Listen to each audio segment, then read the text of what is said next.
What a beautiful day. I'm Patricia Mooradian. I'm president and CEO of the Henry Ford, and I can't tell you how absolutely thrilled I am to be here this morning with all of you as we officially dedicate this magnificent structure, the vegetable shed from the Detroit Central Market. I want to thank you all for coming, and I want to especially thank a few people who are in the audience this morning. Michigan Senior United States Senator Debbie Stabenow. Thank you so much. The Honorable Abdullah Hammoud, Mayor of City of Dearborn, couldn't be with us, but his team is with us. We're thrilled about that. Thank you. Dearborn City Council President Pro Tem Aaron Burns. Aaron, we just said hello. Hello again. Dearborn City Council members Leslie Herrick. Leslie, where are you? There you are. Thank you. Robert Abraham. And we have some of our Henry Ford trustees with us, Eliza Getz, Carla Walker-Miller, and Kai Hammer. Thank you very much for coming. So originally, this building was located in Detroit, and it opened to the public in 1861.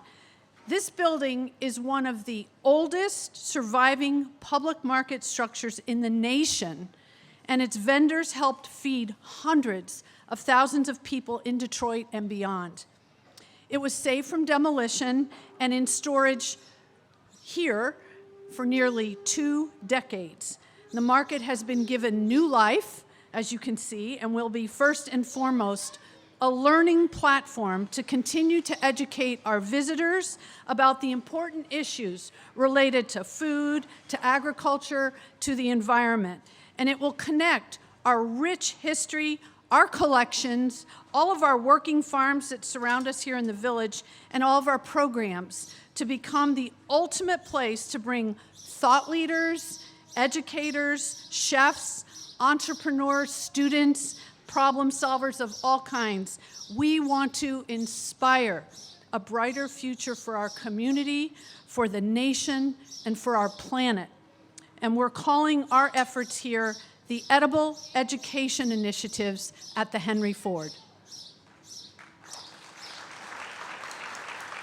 Thank you.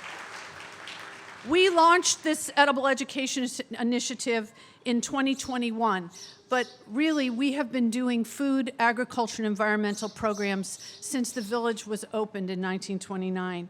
We plan to engage communities, and you can see many of the community partners surrounding us here today, and not just here in Detroit, but around the globe and around the nation. We plan to involve folks in conversations about historical and contemporary growing, purchasing, processing, and consuming food. Ultimately, we hope to inspire that next generation of food visionaries, innovators, and entrepreneurs. Rooted in inclusivity, diversity, equity, and accessibility practices, edible education at the Henry Ford will grow through our partnership with our own high school here on campus, Henry Ford Academy, and collaborations with local, regional, and national partners. The initiative will strengthen through all of your continued support. To that end, I just have to especially acknowledge those donors, many of whom are here this morning, who helped us right from the start with getting this structure rebuilt, and you've never stopped believing in our vision of what the market could be for our community.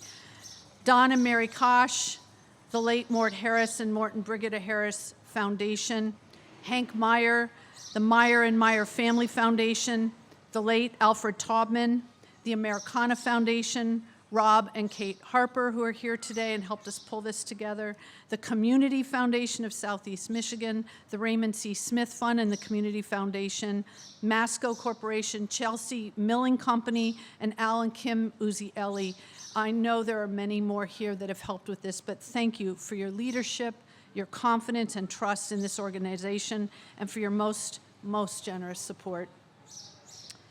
I'd also like, yes, let's give a round of applause. Thank you very much. I would also like to thank the 70 members of our Carver-Carson Society, some of whom are with us today, and I've been saying hello to many of you this morning. Led by founding chair Emily Ford, the Carver-Carson Society is dedicated not only to stewarding this historic structure, but advancing our edible education program. The Carver-Carson Society is our newest donor society that provides lifetime membership to the Henry Ford and opportunities to participate in our special programming, special events, conversations around food and the environment.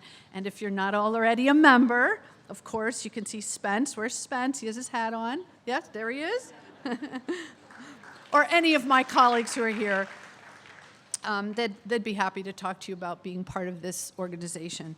And I can't end my remarks without saying a very special thank you to our tremendous staff at the Henry Ford, especially our Curator of Agriculture and the Environment, Deb Reed, our Director of Greenfield Village and Curator of Historic Structures, Jim Johnson, and Alec Jerome, our Director of Facilities and Management. I mean, they and their teams and many others worked so hard in bringing this structure back to life. And I'd also be remiss if I didn't give a special thank you to my colleague George Moros, who almost 20 years ago worked directly with the city of Detroit to save this magnificent structure. Thank you, George. I get a little teary-eyed when I think about it because it's been a long journey, and it's really, really great to be here this morning on this beautiful summer day to formally dedicate this structure. And now it is my great honor to introduce Michigan's senior United States Senator, Debbie Stabenow. I can't tell you how happy we are that you came to be with us today. It's so meaningful because your work in this area really not just supports our community, but supports our nation. So many important initiatives. Senator Stabenow has been a longtime friend and advocate for the Henry Ford, and it is particularly relevant today that Senator Stabenow is the chairwoman of the Senate Agriculture, Nutrition, and Forestry Committee. And she also serves as a senior member of the Senate Finance Committee and as a member of the Senate Budget, Environment, and Public Works Committee. She's a very busy lady, so the fact that she's taken time out from her schedule to be with us is very, very meaningful because she plays an important role in shaping our nation's healthcare, manufacturing, infrastructure, environment, and agricultural policy. So please, please give a nice warm welcome to our good friend, Senator Stabenow.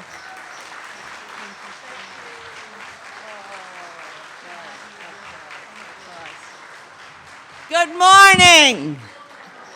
What a beautiful, pure Michigan day, right? Of course. And Patricia, thank you. Everyone that you thanked, I doubly thank. Thank you, thank you, thank you. And particularly George for his vision. And where'd he go? Here, right over. Okay.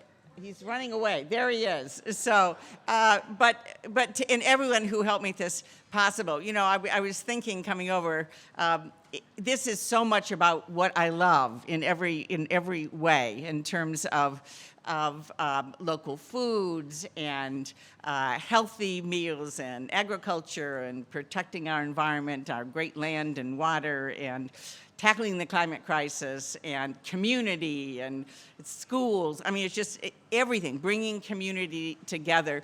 And while we're talking about something that is historic from the past, this is the future in the world that we are in now, in being able to grow our food locally, to be able to connect with one another, to be able to have access to healthy foods, to be able to use strategies that actually protect our land and our water and tackle the urgent crises that we have on the climate and so many other things. So, but when I look back at it, you know, late 1800s, Detroit Central Market, right downtown, right, started where Campus Martius is, and then, of course, eventually moved to Belle Isle, and then now here. But this building was called the Vegetable Building. So it was a lot more than vegetables, and continues to be, but it was called the Vegetable Building. And I was looking up some stories, and there was one seller named Mary Judge. She sold coffee, flowers, fruit, poultry, donuts, gingerbread, and pig's feet.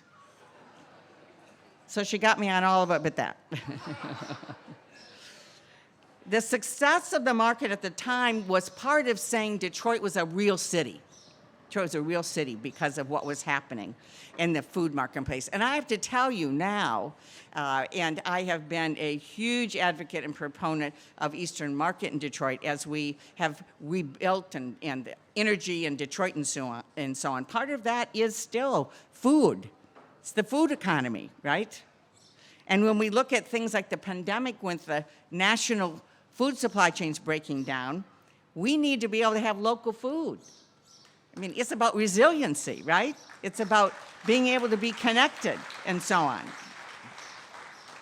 So instead of shipping their wares to the East Coast, farmers were able to sell locally. And that's what we continue to build on today. So the Henry Ford is bringing this back to life, which is very, very exciting, and making sure that Michiganders understand the history and understand the importance and the values and the strength of community that is reflected in all of this. So let me just take a moment to say, urban agriculture has been growing, actually about 30% growth in the last number of years. High priority for me on the Agriculture Committee in the connections between agriculture and nutrition.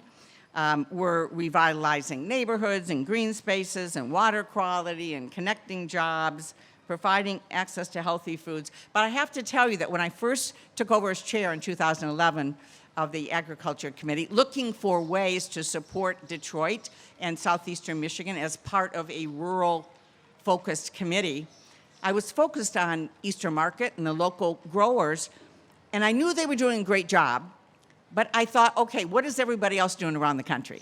So I went to other places. I went to Wisconsin, and everybody says, go to California and go other places. And finally, somebody said to me, we really appreciate your coming to look at what we're doing in urban agriculture, but you do know the experts are in Detroit. And I said, well, I thought so. You know, but I needed to make sure. And I came back and I said, okay, I'm not worrying about everybody else. The experts are here, and we're going to just build on this. So we've done that. In the 2008, we do a farm bill every 5 years. 2018 farm bill, we officially set up an Office of Urban Agriculture. It was just with the Biden administration finally implemented, and last Friday I announced a local office for urban agriculture in Detroit and one in Grand Rapids, so that we've got on both sides of the state, which is great. There's a National Advisory Committee of 12 members, and Jerry Hebram from Oakland Avenue Farm on the north end of Detroit is one of those 12 representing all of us. And so this is a movement whose time has really come.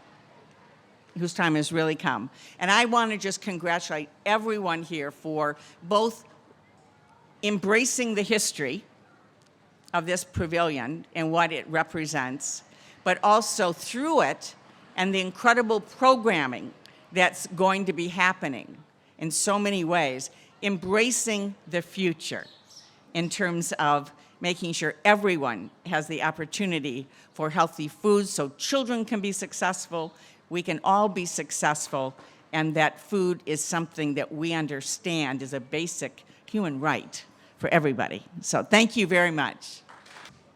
So just in closing our brief program this morning, I want to thank you all. I'd also like to say, please visit the partners we have here. They're selling some of their things. There's information. There's really good stuff. We've got food in the back with folk and the nightstand, owl lunch stand.